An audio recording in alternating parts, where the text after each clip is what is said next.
Hello दोस्तों, हमारे YouTube channel में आप सबका स्वागत है। दोस्तों, आज की इस वीडियो में आपको बताएंगे मनुष्य गरीब क्यों रहता है। इसके बारे में इस वीडियो में आज हम आपको बताने वाले हैं। भगवान शिव ने बताया मनुष्य जिंदगी भर गरीब क्यों रहता है। एक समय की बात है, माता पार्वती कैलाश पर्वत पर बैठी हुई थी। पृथ्वी लोक की तरफ देख रही थी। यह देखते हुए उनके मन में विचार आया, मनुष्य गरीब क्यों रहता है। अब इस प्रश्नों के उत्तर को जानने के लिए वो महादेव की प्रतीक्षा करने लगती है, क्योंकि भोलेनाथ समाधि में लीन थे। भोलेनाथ की समाधि खत्म होने के बाद माता पार्वती भोलेनाथ से पूछती है कि हे प्रभु, आप मेरे मन में चल रहे विचारों का समाधान करिए। तब भगवान भोलेनाथ ने उस समस्या को पूछने के लिए कहा। तब माता पार्वती कहती है कि प्रभु, इस संसार में पृथ्वी लोक पर मनुष्य गरीब क्यों रहता है। तब भगवान भोलेनाथ ने कहा, हे देवी, इस प्रश्न के उत्तर को जानने के लिए आपको हमारे साथ पृथ्वी लोक पर चलना होगा। वही आपके इन सवालों के जवाब मिल सकते हैं। अब यह सुनने के बाद माता पार्वती और भोलेनाथ दोनों पृथ्वी लोक पर चले आते हैं। पृथ्वी लोक पर आने के बाद जिस रास्ते पर माता पार्वती और भोलेनाथ खड़े थे, उसी रास्ते से एक गरीब पति पत्नी आ रहे थे और वह दोनों आपस में बातें कर रहे थे। पति कहते हैं कि ना जाने कौन से पाप मैंने किए थे कि मुझे यह दिन देखने पड़ रहे हैं। मुझे गरीबी देखनी पड़ रही है। ना जाने कब मेरी यह गरीबी खत्म होगी।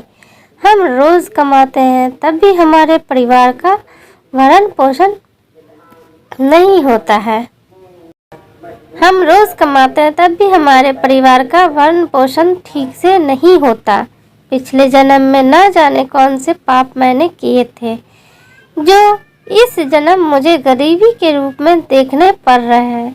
तब उसकी पत्नी कहती है, इतनी चिंता ना करिए, भगवान भोलेनाथ पर विश्वास रखिए। कभी न कभी हम भी पैसे वाले, हम भी अमीर बनेंगे। वह दोनों इस तरह बातें कर रहे थे। तब माता पार्वती भोलेनाथ से कहती है, हे भोलेनाथ, वह दोनों पति पत्नी आपको याद कर रहे हैं। वह इतनी दुखी है। हे भोलेनाथ, आप उनकी समस्या का समाधान करिए। मेरी ये इच्छा है, उनको धनवान बनाए। भोलेनाथ ने कहा, हे देवी, आप बड़ी ही भोली है। उन दोनों के भाग्य में अभी गरीबी है। वो दोनों अभी अमीर नहीं बन सकते, अभी धनवान नहीं बन सकते। तब माता पार्वती और जिद करने लगती है और उनकी जिद के आगे भगवान भोलेनाथ को झुकना पड़ता है। उन्होंने कहा, ठीक है देवी, अगर आप इतनी जिद कर रही हैं तो मैं एक सोने से भरे थैले को उस रास्ते पर रख देता हूँ। अगर उनका पति पत्नी के भाग्य में धन होगा तो उन्हें वो थैला ज़रूर मिल जाएगा। वो इतना कहने के बाद भोलेनाथ एक सोने से भरे थैले को उसी रास्ते पर रख देते हैं जिस रास्ते से यह दोनों पति पत्नी आ रहे थे। उसी समय एक अंधा व्यक्ति उसी रास्ते से आ रहा था। उस अंधे व्यक्ति को देखने के बाद पति पत्नी आपस में फिर से बातें करने लगते हैं और पत्नी कहती है कि माना कि हम लोग गरीब हैं, हम बहुत परेशान से जूझ रहे हैं, लेकिन इस अंधे को देखो, यह बेचारा अंधा है। इसके जीवन में कितना कष्ट है, यह तो देख भी नहीं सकता। तब उसका पति बोलता है कि हाँ, बात तो तुमने ठीक कही। चलो हम आज अंधे होने का नाटक करते हैं और एक दूसरे का हाथ पकड़कर रास्ते में चलते हैं और महसूस करते हैं कि अंधे व्यक्ति कैसे रहते हैं, कैसे चलते हैं, कैसे क्या करते हैं, उन्हें कैसा लगता है। हम दोनों पति पत्नी एक दूसरे का हाथ पकड़कर अपनी आंखों को बंद कर लेते हैं और रास्ते पर चलने लगते हैं। चलते चलते सामने जो सोने का थैला पड़ा था उसको भी वो पीछे छोड़ जाते हैं। वह थैला उनके पास से ही निकल जाता है, लेकिन वह पति पत्नी आंख बंद करने के कारण उस थैले को देख नहीं पाते। तब भोलेनाथ ने पार्वती से कहा कि हे देवी, देखा आपने, उन दोनों पति पत्नी के नसीब में अभी गरीबी है। वो अभी गरीब रहने वाले हैं, इसलिए उन्हें रखा गया धन भी नहीं प्राप्त हुआ। इसके बाद भोलेनाथ के इन वचनों को सुनकर माता पार्वती भी सहमत होती है। फिर भोलेनाथ ने कहा, हे देवी, अभी आपके और भी सवाल के जवाब मुझे देने हैं, तो इसके लिए हमें इस पृथ्वी लोक पर निवास करना होगा, कुछ दिन जहाँ रहना होगा। अब ये कहने के बाद माता पार्वती और भोलेनाथ एक साधारण मनुष्य का रूप धारण कर लेते हैं। गांव के पास ही अपना डेरा जमा लेते हैं। तब महादेव ने कहा, हे देवी, हम आम लोगों की तरह रहने वाले हैं, तो मनुष्य की तरह हमें भोजन पानी हर चीज की व्यवस्था करनी होगी। तो देवी, आप चूल्हा बनाएं और मैं बाजार से कुछ खाने के लिए सामग्री लाता हूँ, जिससे पकाकर खाया जाएगा। अब भोलेनाथ बाजार चले जाते हैं और माता पार्वती चूल्हा बनाने में लग जाती है। तब उनके मन में विचार आता है कि चूल्हे को बनाने के लिए ईंटों की ज़रूरत होगी। अब ईंट खोजने के लिए माता पार्वती अपनी झोपड़ी से बाहर निकलती है और कुछ दूर जाने के बाद उन्हें एक टूटा फूटा घर दिखाई देता है। माता पार्वती ने सोचा कि जहाँ घर तो टूटा फूटा, चलो इसमें से 5 ईंटें ले लेती हूँ। माता पार्वती 5 ईंटें से लेने के बाद अपनी झोपड़ी में चली आती है और इन ईंटों से एक चूल्हा बनाती है और भोलेनाथ की प्रतीक्षा करने लगती है। जब भोलेनाथ वापस आते हैं तो माता पार्वती ने उनको कहा है, प्रभु देखते हैं मैं कितना सुंदर चूल्हा बनाया हूँ, कितना सुंदर चूल्हा बनाया है। आप बाजार गए थे लेकिन सामग्री नहीं लाए हैं। तब भोलेनाथ ने कहा, है देवी, अब सामग्री की कोई आवश्यकता नहीं है। अब आपके सवालों के जवाब मिलने वाले हैं।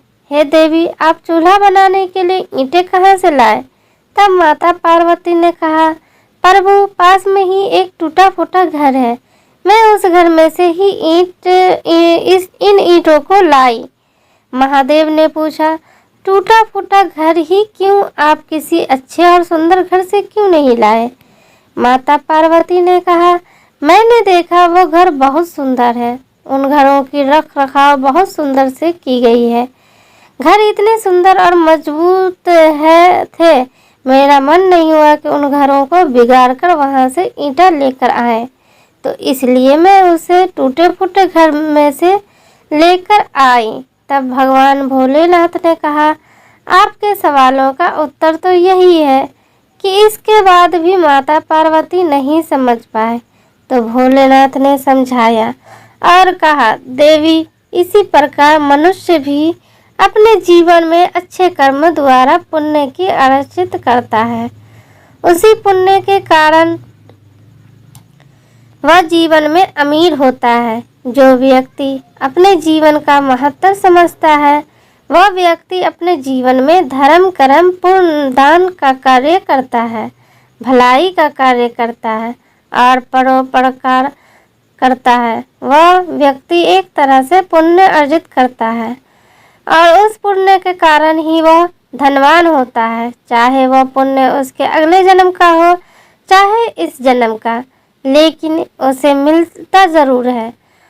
जो व्यक्ति अपने जीवन रूप घर का रख रखाव नहीं करता, जाने वह पुण्य नहीं करता, वह दान दक्षिणा परोपकार नहीं करता, पूजा पाठ नहीं करता, वह व्यक्ति हमेशा दुखी रहता है और गरीब रहता है, क्योंकि उसने कोई पुण्य अर्जित नहीं किया, इसी कारण वह गरीब है। अभी अपने एक अंधे व्यक्ति को देखा तो देवी, वो अंधा व्यक्ति अपने पिछले जन्म में किसी अन्य दूसरे व्यक्ति की आंखों को जानबूझकर फोड़ दिया था, उसे अंधा कर दिया था। इसी कारण वह व्यक्ति इस जन्म में अंधा है, लेकिन उसने कुछ पुण्य काम भी किए थे जिसके कारण वो आज भी अमीर है। पार्वती वो दोनों जो गरीब पति पत्नी थे वो भी पिछले जन्म में एक अमीर सेठ सेठानी थे। वो गरीबों पर अत्याचार करते थे, कोई दान धर्म का काम नहीं करते थे, पूजा पाठ नहीं करते थे, लोगों को सताया करते थे। इसी कारण आज वह इस जन्म में गरीब है और गरीब की तरह जीवन बिता कर रह रहे हैं, उसी तरह कष्ट भोग रहे हैं जिस तरह उन्होंने पिछले जन्म में लोगों को दिया था। अगर इस जन्म में वह पुण्य का काम करेंगे तो जरूर कुछ दिन बाद वह अपने पुण्य कर्मों द्वारा पैसे वाले हो जाएंगे, उनकी स्थिति सुधरेगी, उनके पास धन होगा। तो हे देवी, हर व्यक्ति जैसा कर्म करेगा वैसा फल पाएगा। सारा खेल अपने कर्मों का है। अब अपने प्रश्नों के उत्तरों को सुनने के बाद माता पार्वती पूरी तरह से संतुष्ट होती है और भोलेनाथ के साथ कैलाश पर्वत को चली जाती है। दोस्तों,